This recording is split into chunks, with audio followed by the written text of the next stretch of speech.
दोस्तों, नीलावंती ग्रंथ को भारत सरकार ने बैन कर दिया है क्योंकि इस ग्रंथ को एक श्रापित यक्षिणी के द्वारा लिखा गया है। ऐसा माना जाता है कि जिसने भी लालचवश इस किताब को पढ़ने की कोशिश की उसकी मृत्यु हो गई या फिर वह पागल हो गया।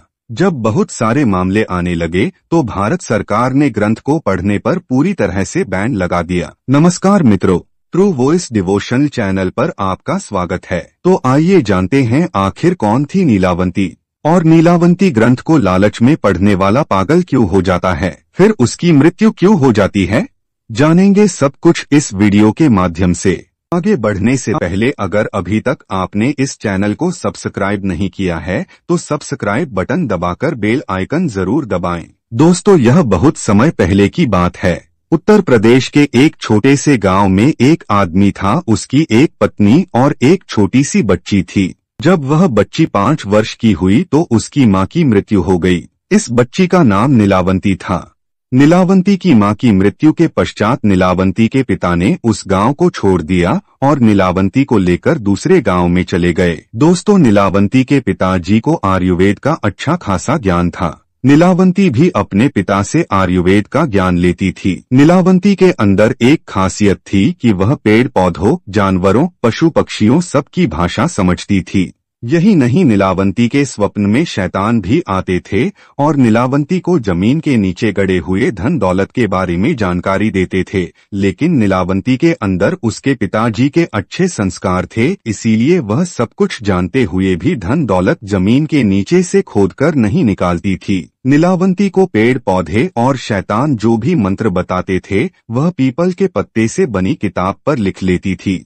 जब नीलावंती 20 से 22 वर्ष की हो गई तब जो भूत प्रेत नीलावंती के स्वप्न में आते थे वो हकीकत में सामने आने लगे। कुछ समय बाद नीलावंती को पता चलता है कि वो एक श्रापित यक्षिणी है जो कि एक श्राप की वजह से इस दुनिया से बाहर नहीं निकल पा रही है। उसे अपनी दुनिया में जाना था। यह सब बात वह अपने पिताजी को बताती है। तब उसके पिताजी उससे कहते हैं कि बेटी, यदि तू इस दुनिया की नहीं है और किसी श्राप के कारण तू इस दुनिया में फंसी हुई है तो मैं तुझे नहीं रोकूंगा, आथ तू स्वेच्छा से यहाँ से जा सकती है। फिर नीलावंती उस गांव को छोड़कर जाने लगी कि रास्ते में उसे एक व्यापारी मिलता है। आथ नीलावंती उस व्यापारी से दूसरे गांव में जाने के लिए कहती है क्योंकि नीलावंती को एक अच्छी आत्मा ने बताया था कि यहाँ से 35 मील की दूरी पर तुम्हें एक गांव मिलेगा और उस गांव में तुम्हें एक बरगद का पेड़ मिलेगा। वहीं से तुम्हें अपनी दुनिया में जाने का रास्ता मिलेगा। इसके अलावा तुम्हें अपने रक्त के साथ साथ पशु पक्षियों की भी बलि देनी होगी। इसी को ध्यान में रखते हुए वह नीलावंती उस व्यापारी से उस गांव में चलने के लिए कहती है। वह व्यापारी नीलावंती को देखकर मंत्रमुग्ध हो जाता है और कहता है कि मैं तुम्हें उस गांव में छोड़ दूंगा, लेकिन बदले में तुम्हें मुझसे शादी करनी पड़ेगी। नीलावंती ने व्यापारी के सामने मुस्कुराते हुए कहा कि ठीक है, मुझे मंजूर है, लेकिन मेरी एक शर्त है कि रात के समय मैं तुम्हारे साथ नहीं रहूंगी। मैं कहाँ जाती हूँ, क्या करती हूँ, इसके बारे में तुम मुझसे कुछ नहीं पूछोगे।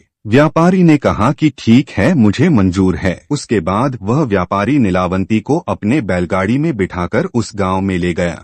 फिर शर्त के अनुसार नीलावंती ने उस व्यापारी से विवाह कर लिया। रात के समय नीलावंती प्रतिदिन बरगद के पेड़ के नीचे तंत्र मंत्र करने के लिए चली जाती थी। वहां पर वो अपना रक्त और पशु पक्षियों की बलि भी चढ़ाती थी। एक दिन रात के समय जब नीलावंती तंत्र मंत्र उस बरगद के पेड़ के नीचे कर रही थी, उसी समय उस गांव के कुछ लोग नीलावंती को पशु पक्षियों की बलि देते हुए देख लेते हैं और उस व्यापारी को जाकर सारी घटना की जानकारी देते हैं। जब अगली रात को नीलावंती अपने समय के अनुसार रात में तंत्र साधना के लिए निकलती है तो उसके पीछे पीछे वह व्यापारी भी चला जाता है और नीलावंती को तंत्र साधना करते हुए देख लेता है। अगले दिन नीलावंती के स्वप्न में शैतान आता है और उससे बताता है कि नीलावंती, कल जब तुम तंत्र साधना के लिए बरगद के पेड़ के नीचे जाओगी, उसी समय बरगद के पेड़ के बगल से जो नदी बहती है उस नदी में तुम्हें एक लाश बहती हुई दिखाई देगी। उस लाश के गले में एक ताबीज होगा, तुम्हें उसे खोल लेना है।